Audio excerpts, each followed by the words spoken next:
My name is Ana Reyes, and until a few months ago, I thought my mother abandoned me. I'm 26 now, living in Chicago, working as a freelance illustrator. I've built a quiet, independent life, partly by necessity, partly by instinct. For most of my life, I carried around this dull ache I couldn't explain, like a missing piece I learned to stop reaching for. My dad died when I was 5. According to every adult I ever trusted, my mom walked out not long after, unable to handle the grief or the responsibility of raising a child alone. I never saw her again. My stepmom Danielle came into the picture within a year. Calm, composed, and always just a little too perfect. She married my dad's brother and took legal guardianship over me after my father's passing. I was too young to understand how unusual that was. Danielle didn't talk about my mom, except to say things like, "She just wasn't cut out to be a mother," or "You're better off not remembering her." The subject was always shut down, so eventually I stopped asking. But that quiet ache never left. Then, 2 months ago, while helping Danielle clean out the attic before she moved to Florida, I found a small wooden box wedged behind insulation, wrapped in layers of old scarves. Inside were letters, dozens of them, each one addressed to me, each one signed, "Love, Mom." They dated back over 15 years. At first, I thought it was some cruel joke. But then I opened one, then another. Her handwriting was unmistakable, soft and rounded, looping in the exact way I used to mimic when I was little. She hadn't abandoned me. She'd been writing to me, fighting for me, begging to see me. Danielle had hidden every single one. My entire childhood was built on a lie, and now every moment of doubt, every tear I cried on Mother's Day, every time I blamed myself for not being lovable enough, it all pointed back to one person. Danielle stole my mother from me, and she thought I'd never find out. But I did. And now I want the truth. I want justice. And I want Danielle to feel every inch of the silence she forced me to live through. Growing up, I never questioned the story I was given. When you're a child, you believe what the adults around you tell you. And I was told my mother left me. The version Danielle always fed me was simple. My mom, Elena, spiraled after my father died. She became unstable, unfit, even dangerous. I was 5, and I needed stability. So Danielle, my dad's sister-in-law at the time, stepped in, took over, and later married my uncle, Greg, who became my legal guardian. Danielle presented herself as my savior. And I believed her because what else was I supposed to do? She was strict, polished, and impossibly composed. Our house ran like a machine, chore charts, scheduled meals, academic goals. Hugs were rare. Praise was even rarer. But she provided what she called structure, and structure, she said, was better than chaos. Whenever I asked about my mother, what she looked like, what she did before she left, Danielle would get quiet. "She had problems," she'd say. "She loved you in her own way, but she couldn't be trusted." At one point, around age 8, I found an old photo tucked between books in the basement. A woman with soft eyes and wild hair holding a toddler. Me. I stared at the photo until Danielle snatched it from my hands. She didn't yell. She just looked down at me and said, "That woman chose to disappear. Let her stay gone." So I stopped asking. I buried the memory. I buried her. Greg, my uncle turned stepdad, was kind but passive. He let Danielle make all the decisions. When I got older and asked if he ever heard from my mom, he just shrugged. "Danielle handles all that," he said once. "It's better not to stir the pot." Looking back now, there were signs. There were always signs. On my 12th birthday, I got a package with no return address. Inside was a book on astronomy, something only my mom would have known I loved. Danielle called it a creepy coincidence and threw it in the trash. When I was 16, I thought I saw a woman watching me from across the street after school. She looked like the woman in the old photo. Same hair, same eyes. When I pointed her out, Danielle dismissed it. "You're seeing what you want to see, Anna," she said. "Grief does strange things." Even when I got older, even after moving out for college, Danielle never relaxed her grip. She'd check in constantly, reminding me to stay focused, to avoid distractions like digging into the past. She paid my tuition and covered my rent for 2 years, on the condition that I didn't contact anyone from my father's side who still spoke of my mother. I called it generosity at the time. Now I see it for what it really was: control. And the thing that stings the most? I defended her. For years. Whenever someone hinted that Danielle was too much, I'd rush to her defense. She raised me when no one else would. She kept me safe. She did her best. But I was wrong. I wasn't just protected. I was manipulated, gaslit, isolated. Because the moment I read those letters in the attic, everything snapped into place. Each letter detailed moments my mom tried to be in my life. Visits she attempted, gifts she mailed, court filings she pursued. And every time Danielle intercepted them, she knew. She chose to keep me in the dark. Because if I knew the truth, I might have chosen differently. I might have wanted my mother back, and Danielle couldn't risk losing the thing she controlled, me. What hurts most is knowing how many birthdays passed while my mother was out there, hoping I'd read her words someday. And I never even knew they existed. Until now. Now, I have them all. And more importantly, I have proof. I've spent the last few weeks reading every single letter, cataloging them, scanning them, building a timeline. And one thought keeps circling in my mind, over and over. She took my mother away from me, and I'm going to take something back. After the shock wore off, my grief turned to anger and then into purpose. I stopped returning Danielle's texts. I canceled the moving van she had hired for her relocation to Florida. I told her I was taking time to process everything after Dad. She didn't question it. Why would she? She thought her secret would stay buried forever. Meanwhile, I spent my nights rereading the letters, sifting through timestamps, postmarks, and details my mother included. Some mentioned where she worked. Others noted court dates she'd attended trying to regain visitation. I began pulling public records, contacting family members Danielle had told me to avoid, and reaching out to attorneys listed in the correspondence. And then, after 3 weeks of digging, I found her. My mother, Elena Reyes, was living just outside Vancouver, Washington, less than 2 hours from where I'd grown up. She wasn't in rehab or off the grid or mentally unstable like I had been led to believe. She was running a small art studio out of her garage. I stared at the photo on her business website for nearly an hour. Same soft smile, same brown eyes. Her bio mentioned working with youth, especially those impacted by trauma and separation. She had never stopped waiting for me. When I finally called, she didn't recognize the number. Her voice was cautious, quiet. "Hi, this is Elena." I froze. My throat tightened. The silence stretched too long. Then I whispered, "It's Anna." There was a pause, then a trembling breath on the other end. "Anna, my Anna." That was the first time I cried. We talked for over an hour that night. She didn't press.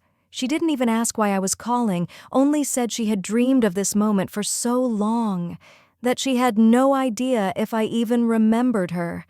I remembered everything now, but seeing her wasn't that simple.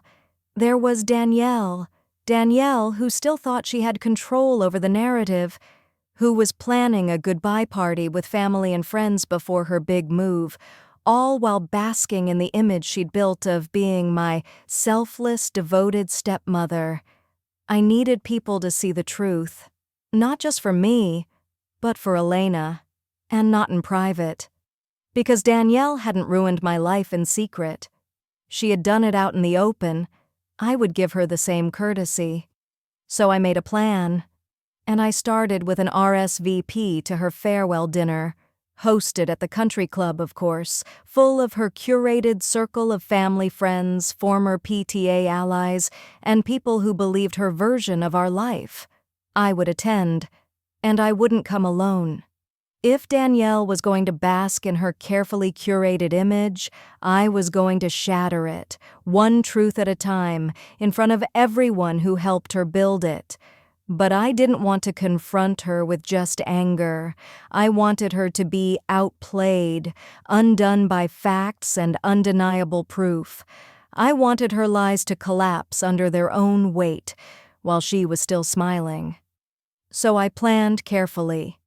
First, I contacted the country club under a pseudonym and arranged to have a private room booked under Elena's name, my mother's name, at the same venue, the same time. I let Danielle's circle know I'd be attending with a guest who had been important in raising me. No one asked questions. They all assumed I meant an old teacher or coach. I let them. Then I printed every letter Elena had ever sent me. I placed them in a sleek black binder, each one chronologically ordered, postmarked, and accompanied by copies of the return-to-sender envelopes Danielle had never disposed of completely. I called it 13 Years of Silence. The final touch was the slideshow. I compiled scanned letters, photographs my mom had taken of gifts she tried to send me, even legal filings that showed she had sought partial custody multiple times, but had been blocked, misled, or dismissed because of testimonies Danielle provided to the court. My mother hadn't disappeared. She had been erased. The night of the dinner, I arrived early with Elena. She looked elegant, understated.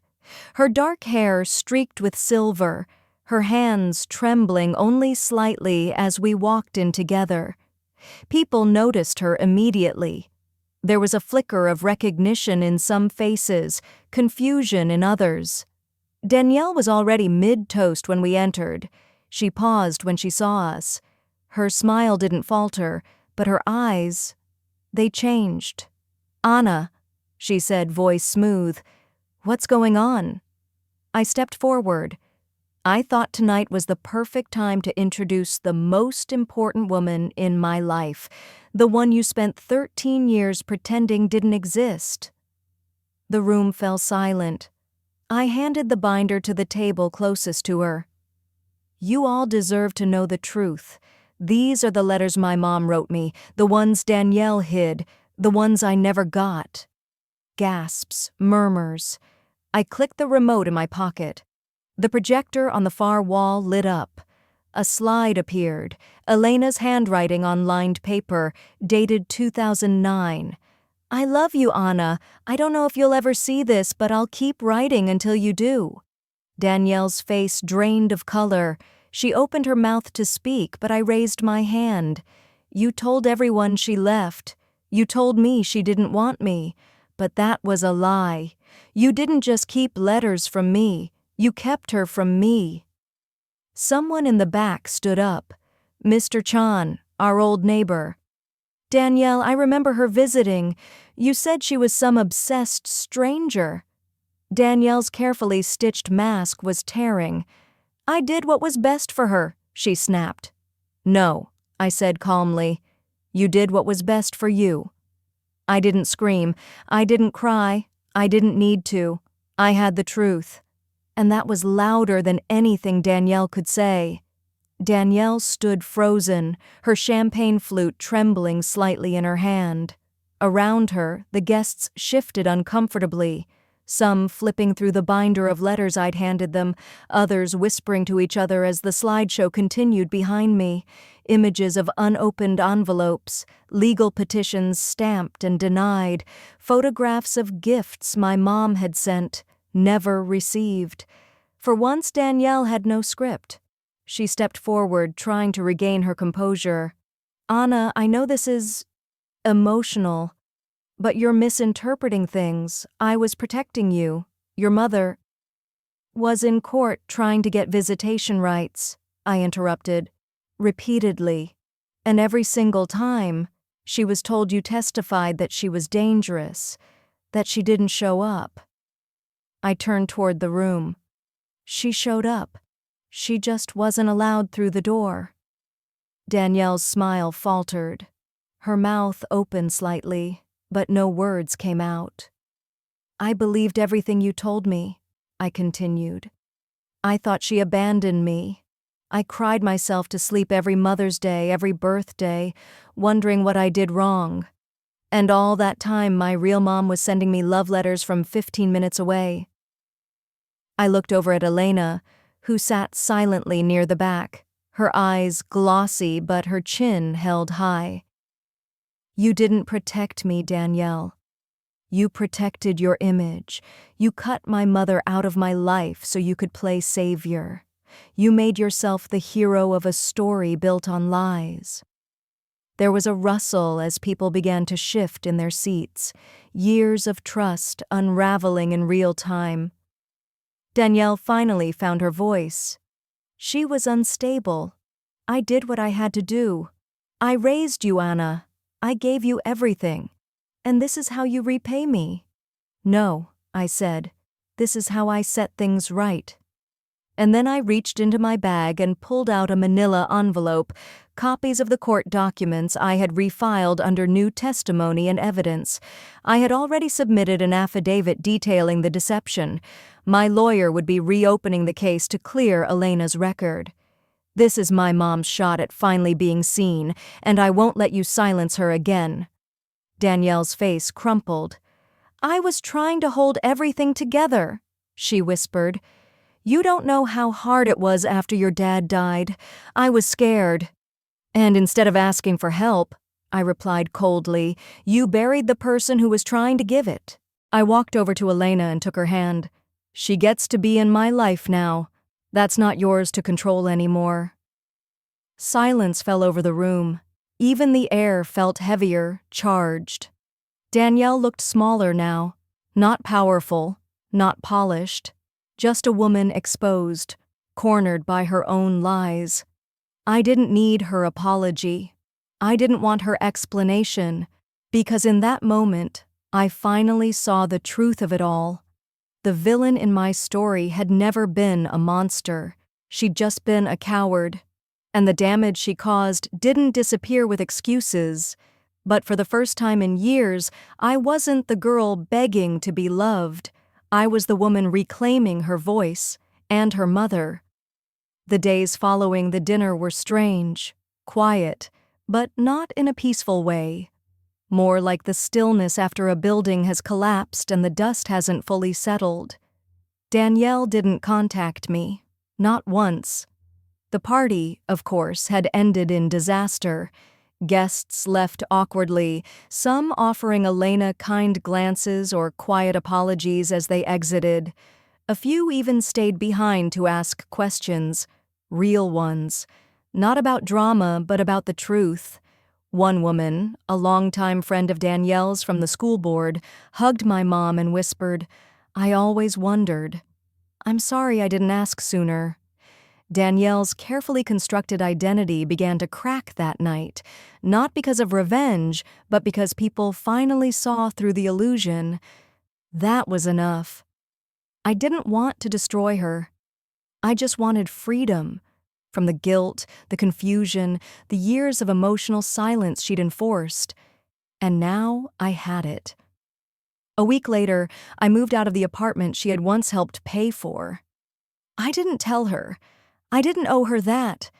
I packed what I needed, left the keys in an envelope on the counter, and drove north, to Vancouver, to my mom.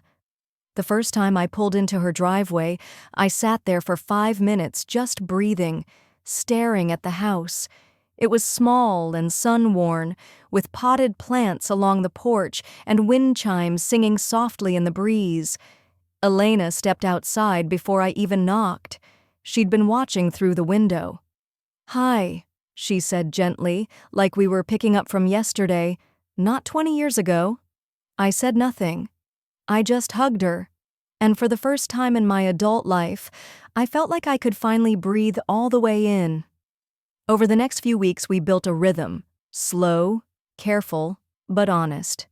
I visited her studio, helped clean out a shed in her backyard, even flipped through old photo albums with yellowing corners and curled edges.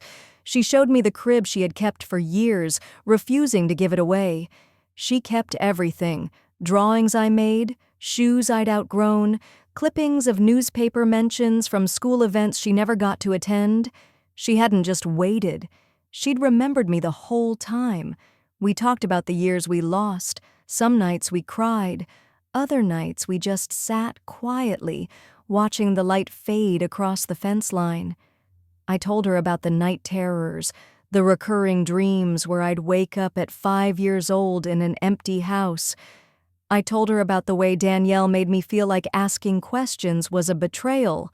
Elena didn't try to fix it. She just listened. That was enough. Eventually, I helped her submit the necessary documents to clear her visitation record and reestablish her parental status, legally symbolic more than anything. I didn't care about paperwork. I cared about presence, and she was finally here. I started sketching again, really sketching. She insisted I turn one of her spare rooms into a mini art studio. I did. It smelled like paint and possibility. We weren't trying to recreate the past. We were finally building a future. As for Danielle, I heard through a distant cousin that she canceled her move to Florida. Something about reputation damage and family complications. I didn't reach out. I didn't hate her. But I had nothing left to say. She made her choices. And now, finally, so had I. It's been 3 months since that night at the country club. I used to replay it in my head constantly, what I said, how Danielle looked, the faces in the room. But lately, those memories have softened, fading into the background like a chapter I've finally closed. What lingers now isn't the pain, but the peace that followed. I spend most of my days in the studio above my mom's garage. It's nothing fancy. White walls, old hardwood, a secondhand easel she bought from a retired teacher, but it feels like mine. On quiet afternoons, Elena brings me tea and sits in the corner, reading while I sketch. We don't always talk. Sometimes just being in the same room is enough. There's still grief, of course. You don't lose 13 years with your mother and walk away unscarred. We missed everything from scraped knees to graduation caps. There are gaps between us, years we can't get back. But we're not trying to pretend those years didn't happen. We're learning how to live around them. A few weeks ago, I asked her if she ever hated Danielle. She was quiet for a long time before answering. "No," she said. I pitied her. Imagine needing to erase someone else just to feel valuable. That sentence stayed with me, because I realized then that Danielle never really won. Even with all the power she held, legal guardianship, social status, control over my childhood, she still couldn't stop the truth from surfacing, and she never earned my love. She just replaced it with obedience. What I have with my mother now is messier, but it's real, it's honest, the kind of love you rebuild piece by piece. I kept one of the letters from the attic, my favorite, the one Elena wrote on my 8th birthday. She described the way I used to squint when I concentrated, how I'd hum to myself while coloring, how my laugh always made her tear up. She wrote, "No matter what they tell you, Anna, I never stopped being your mom, and I never will." I framed it. It hangs beside the studio door, right where I see it before I leave every day. It reminds me that I wasn't forgotten. just kept in the dark. But I'm not in the dark anymore, and every sunrise that spills through my mother's windows feels like a small, quiet miracle, one we both earned, together.